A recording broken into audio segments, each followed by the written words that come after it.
Guys 13 साल बाद भूमध्य सागर के एक छोटे से देश लीबिया के अंदर भारत फिर से एक बार तेल की खोज करने जा रहा है। और ये हमारे इंडियन ऑयल के लिए, ऑयल इंडिया के लिए एक बड़ी खुशखबरी है। गाइस अफ्रीका में एक देश है लीबिया, और 2011 में भारत लीबिया के ऑयल सेक्टर में, जहां पर से ऑयल निकाला जाता है लीबिया में, वहां पर भारत ने अपना बहुत सारा पैसा इन्वेस्ट किया था। लेकिन कुछ रीजन की वजह से भारत को लीबिया छोड़ना पड़ा था। लेकिन आज फिर से एक बार 13 साल बाद भारत वहाँ री एंटर करने जा रहा है। तो चलिए जानते हैं इस वीडियो के माध्यम से कि पूरा अपडेट क्या है, कैसे भारत फिर से लीबिया में इंटर करने जा रहा है, वहाँ पर कितना तेल है, भारत को कितना फायदा होगा, हमारी इंडियन ऑयल, ONGC, इन लोगों का क्या कहना है लीबिया के बारे में, इससे हमारे देश की कितनी एनर्जी डिमांड पूरा होगी, लीबिया से हम कितना ऑयल को सिक्योर कर पाएंगे। चलिए जानते हैं। नमस्कार दोस्तों, मैं हूं विकास और आप देख रहे हैं ऑल इंडिया अफेयर्स। नाउ आप ये आर्टिकल देख सकते हैं, Oil India looking at return to Libya after 2011 exit, ONGC in talks to restart Libya operation expand in Venezuela. तो आज के टाइम में इस पर कई आर्टिकल छप रहे हैं, क्योंकि 13 साल बाद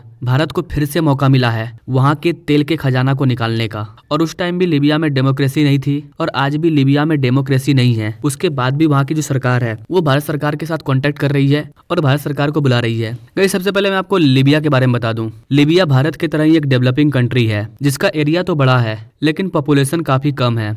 ये एक नॉर्दर्न अफ्रीकन कंट्री है। पूरी दुनिया में जिन जिन देशों में ऑयल पाया जाता है उसमें लीबिया का नाम 9 नंबर पे आता है। आप यहाँ पर लिस्ट देख सकते हैं कि USA यानी कि अमेरिका से ज्यादा क्रूड ऑयल लीबिया में मौजूद है। अमेरिका 10 नंबर पे है, वही लीबिया 9 नंबर पे है, जहाँ पर millions of barrel crude oil reserve हैं। पूरे अफ्रीका में सबसे ज्यादा ऑयल रिजर्व के मामले में लीबिया नंबर 1 पर है। इसके अलावा जो हल्का मीठा क्रूड ऑयल होता है, जी हाँ गाइस, मीठा क्रूड ऑयल, उसके कंट्रीब्यूशन में भी लीबिया काफी आगे है। आपने ओपेक कंट्री के बारे में सुना होगा, ओपेक मेंबर, लीबिया ओपेक का भी मेंबर है। इस कहानी की शुरुआत होती है आज से 13 साल पहले। 2011 के पहले भारत की जो ONGC है, ONGC ऑयल इंडिया, ये इंडियन ऑयल के साथ पार्टनरशिप करके लीबिया में ऑयल का प्रोडक्शन कर रही थी। लीबिया में एक बेसिन है, लीबिया का घाड़ा मेस बेसिन और सिरते बेसिन, यहाँ पर हम ऑयल का प्रोडक्शन कर रहे थे। प्रोडक्शन क्या बोलेंगे, एक तरह का एक्सप्लोरेशन था, वहाँ पर एक बेस को डेवलप कर रहे थे। तो उस टाइम हमारी यहाँ पर ड्रिलिंग वगैरह चल रही थी, ऑयल का खोज किया जा रहा था। लेकिन 2011 में लीबिया को सडनली फोर्स मेज्योर डिक्लेयर करना पड़ा। अब आपका सवाल होगा कि ये फोर्स मेज्योर क्या होता है,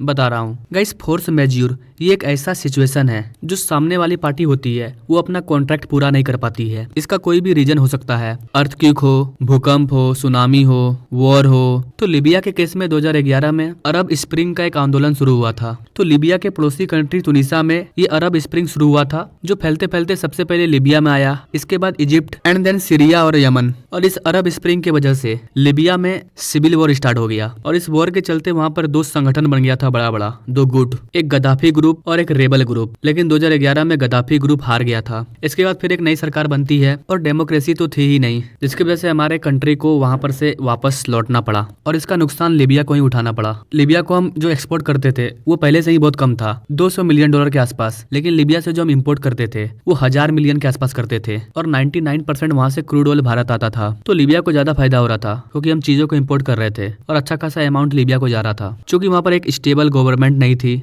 डेमोक्रेसी नहीं था, तो ये सारा कॉन्ट्रैक्ट खत्म हो गया। समय बीता, सरकारें बदली, और अभी 2021-22 के रिपोर्ट के अकॉर्डिंग इंडिया का लीबिया के साथ जो एक्सपोर्ट था वो उतना का ही उतना रहा, थोड़ा आगे पीछे 200, 204, 202, 208। लेकिन हम लीबिया से जो इंपोर्ट करते थे वो काफी कम हो गया, $300 मिलियन के आसपास हो गया, जो कि $1000 मिलियन के आसपास था। तो हमारा एक्सपोर्ट जितना था उतना अभी भी है। तो भारत को उतना नुकसान नहीं हुआ, लेकिन लीबिया को काफी ज्यादा नुकसान हुआ। लेकिन अगर देखा जाए तो इनडायरेक्टली भारत को भी नुकसान हुआ, हमें ऑयल नहीं मिल पाया लीबिया से। वैसे अदर कंट्री से हमें ऑयल मिल गया, लेकिन लीबिया के ऊपर हम पकड़ नहीं बना पाए। खैर वो समय था जो बीत गया, अब एक दौर आया है, और 13 साल बाद फिर से एक बार भारत लीबिया में एंटर करने जा रहा है। And now we are going to restart. Bharat की ऑयल इंडिया और ONGC यहाँ पर कोशिश कर रही है लीबिया में ड्रिलिंग को जल्द से जल्द फिर से स्टार्ट किया जाए। तो ये काफी लंबा गैप था जो अब खत्म हो रहा है। वैसे लीबिया में डेमोक्रेसी तो नहीं है, लेकिन इंडियन गवर्नमेंट मूव कर रही है, और सरकार को विश्वास है कि जो होगा सही होगा। लीबिया के द्वारा भी इंडिया का वेलकम किया जा रहा है। लीबिया के जो फॉरेन मिनिस्टर हैं